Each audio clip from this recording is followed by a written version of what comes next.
If you're a true crime fan like me, then you know there are a lot of true crime stories out there. We watch them on TV, read about them in the news, and of course, we listen to them on podcasts.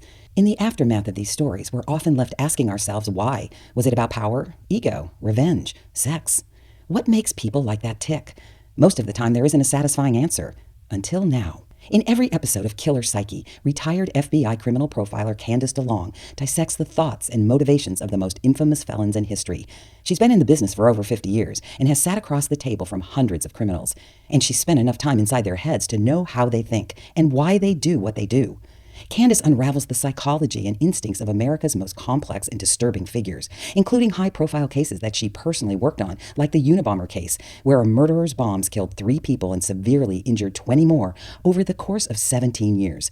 And other cases like Christopher Dunch, who is better known as Dr. Death. In this case, she uses her training and experience to help us understand what was going on inside his head. Was he delusional? Or a cold-blooded killer? I'm about to play you a preview of Killer Psyche. While you're listening, follow Killer Psyche on Apple Podcasts, Amazon Music, or you can listen to new episodes early and ad-free by joining Wondery Plus in the Wondery app.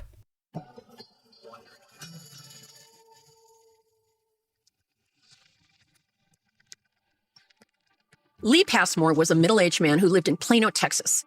He'd been suffering from chronic lower back pain for years when his doctor recommended that he see a new neurosurgeon in town. Passmore's pain radiated from his lower back down his legs, and he was very anxious to get the problem fixed.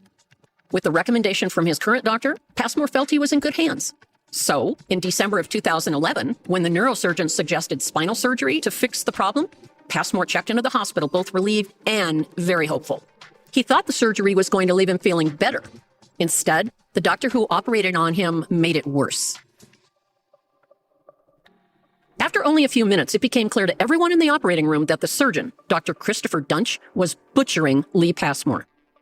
There was so much blood in the incision area that the doctor assisting him later said it looked like, and I quote, Dr. Dunch was fishing in a pond at night. Another doctor in the operating room, Dr. Hoyle, demanded that Dunch step aside and stop what he was doing. Dunch actually responded, I'm operating by feel, not by sight.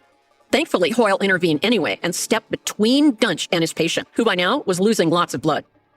Hoyle was able to stop the bleeding and stabilize Passmore. But there was a problem. When Lee woke up in the intensive care unit, he felt like his back and legs were on fire. When his family came to visit, they could hear him screaming down the hall as they got off the elevator. The disc in his lower spine had been destroyed. Lee Passmore would never have feeling in his feet again.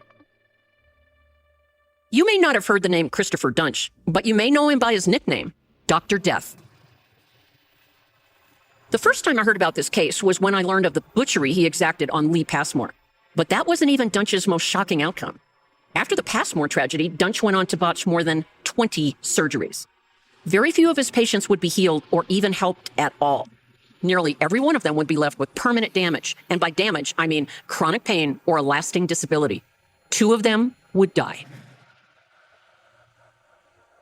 So, knowing what we know now, let's look back and see what motivated Dunch. There are clues as to who Christopher Dunch became from simply looking at his early years.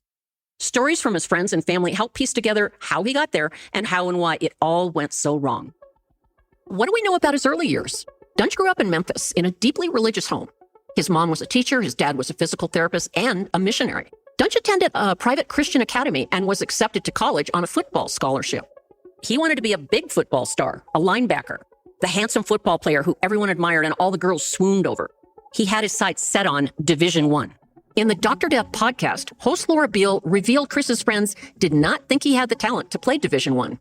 But he was very stubborn and would not take no for an answer. He would run the same football drill over and over unsuccessfully.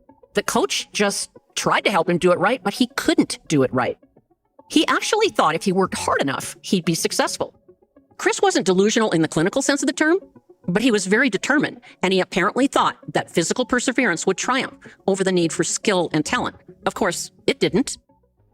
To say the least, Chris had a very well-defended ego. He never wanted to hear anything less than praise. When a friend was teasing him that he wasn't any good at wrestling, Dunch got in his car and drove over to his friend's house and challenged him to a wrestling match right there on the front lawn. And he lost. It seems to me that Chris took even the slightest criticism like a knife to the heart and would do anything to prove that the person that said it was wrong. But status and even the veneer of success was clearly important to him from a very young age. When he was cut from the football team, his dreams of becoming a football star faded away. He turned his attention to his fallback, becoming a doctor. Follow Killer Psyche on Apple Podcasts, Amazon Music, or you can listen to new episodes early and ad-free by joining Wondery Plus in the Wondery app.